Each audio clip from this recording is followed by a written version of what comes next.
Good morning and welcome back to another video, and today is another day of the Q&A. Now just stick around and enjoy the video.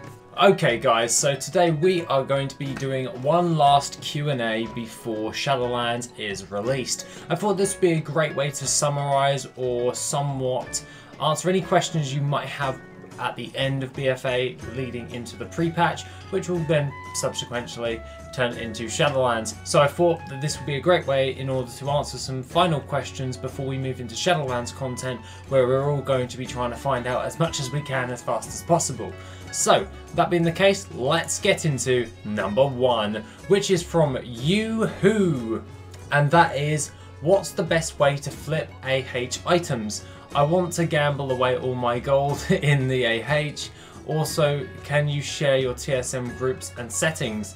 Okay, so that's two questions in one. So first of all, we'll do the TSM groups and settings. I post all of them in Mission Gold Cap, which was called Mission Bruto, but as the Bruto was getting removed, it's no longer going to be called Mission Bruto, so it will be found on the Discord under Mission Gold Cap.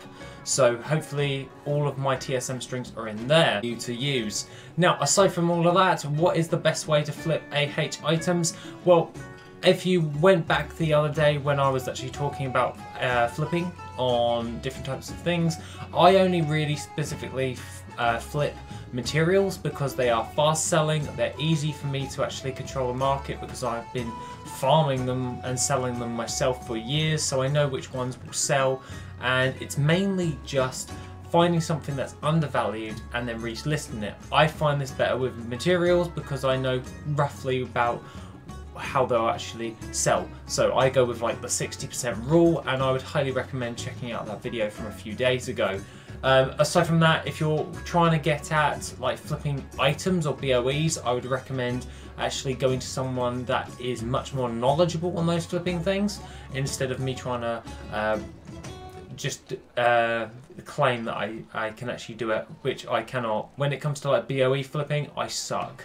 So the best person to actually look at would probably be Hecons and also Bregvids. Those two do really good and are really adept at flipping AH items. If you're looking for more text-based guides, then the Lazy Goldmaker or Billis and Ixia, those guys are all pretty good at flipping BOE items.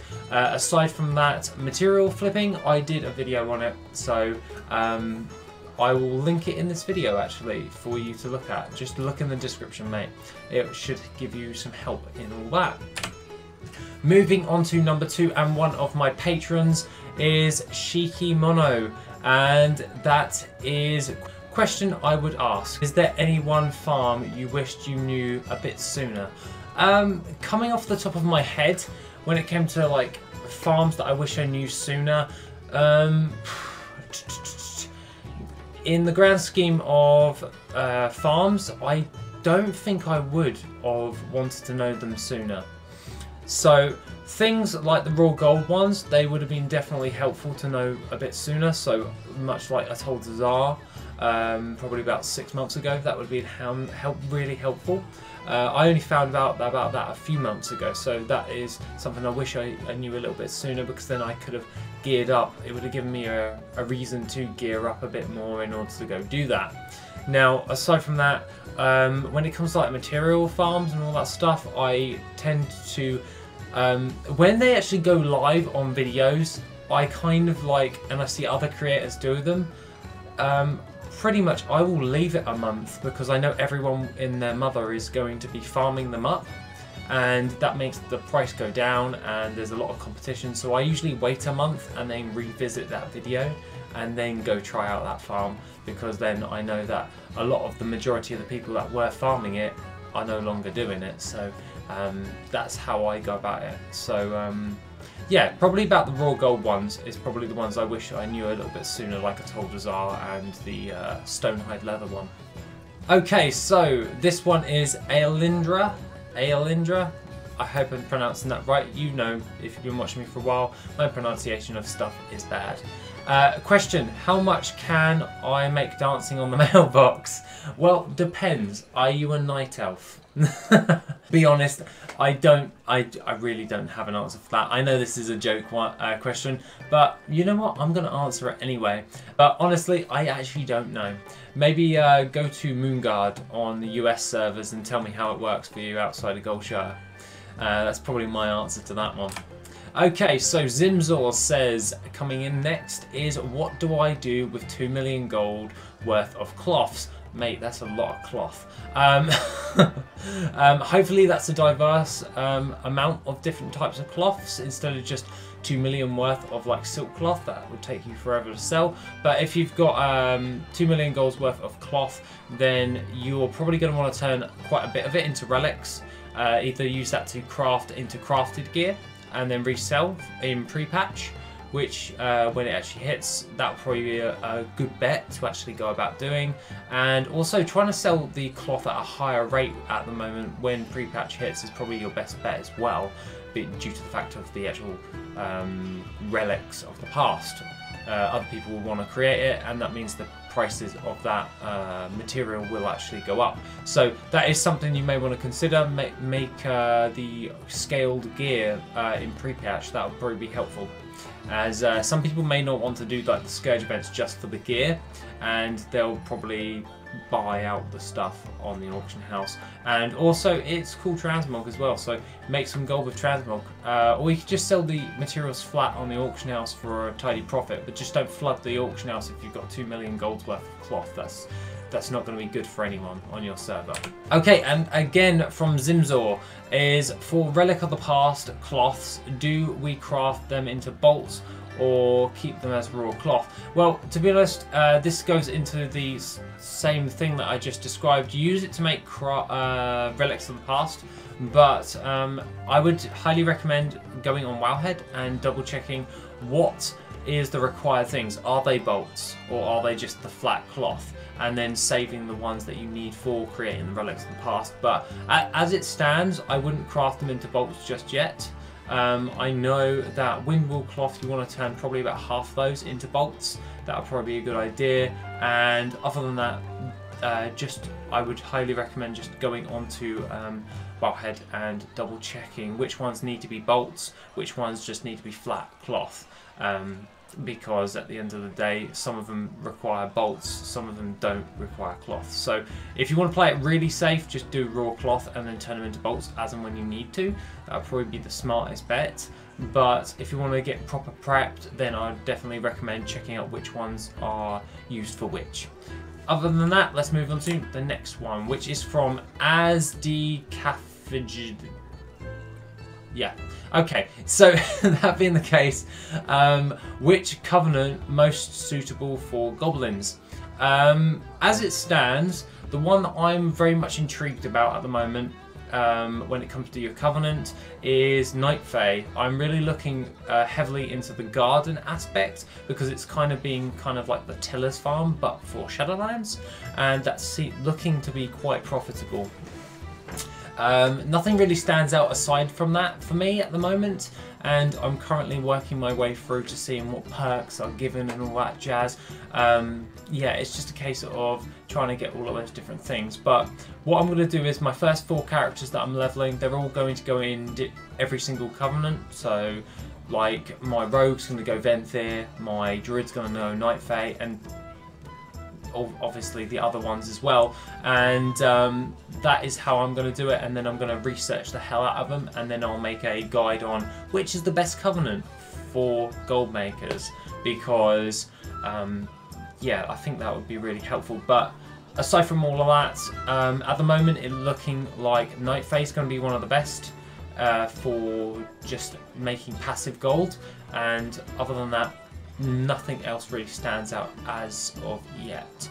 So the only thing that I would say, however, is making the contracts with inscription for all of the different factions for your covenants is going to be very profitable as well, as a little side note. Now, okay, the next one is Senza Mage from Silvermoon. Okay, how do I get your love? There you go, I guess. I don't really know how to answer that one, but yeah, okay. Yeah. You could always give me 10 million gold, and then I'll definitely, yeah, you could give me 10 million gold. So there you go. Next one is Cajelt. What to do with 25k netherweave cloth and 12k frostweave cloth XD. Okay, so that means that you've got quite a lot of those cloths. That's pretty good because TBC Transmog is looking like some of the best for scaled gear for your relics of the past, so that's something I would highly recommend trying to actually dabble in. Aside from that, you're not going to have that much of a difficulty actually trying to sell that cloth upon pre-patch. Just make sure that you're reselling it for a profit, and judging by what's going on at the moment, a lot of the cloth prices are going up in price, so it's looking like you're going to be making a profit on top of that if you bought it. If you farmed it up yourself, congrats, that's a lot of cloth. Aside from, with that being said, that will probably see you through quite a while when it comes to like relics and also your scaled gear. So that is, so what I'd do is I'd use that for my relics of the past, and then using that to make other different types of transmog gear. And if all else fails, you could turn them into braces and disenchant them subsequently into their dust, into their respective dusts, and then you could sell those for a profit as well.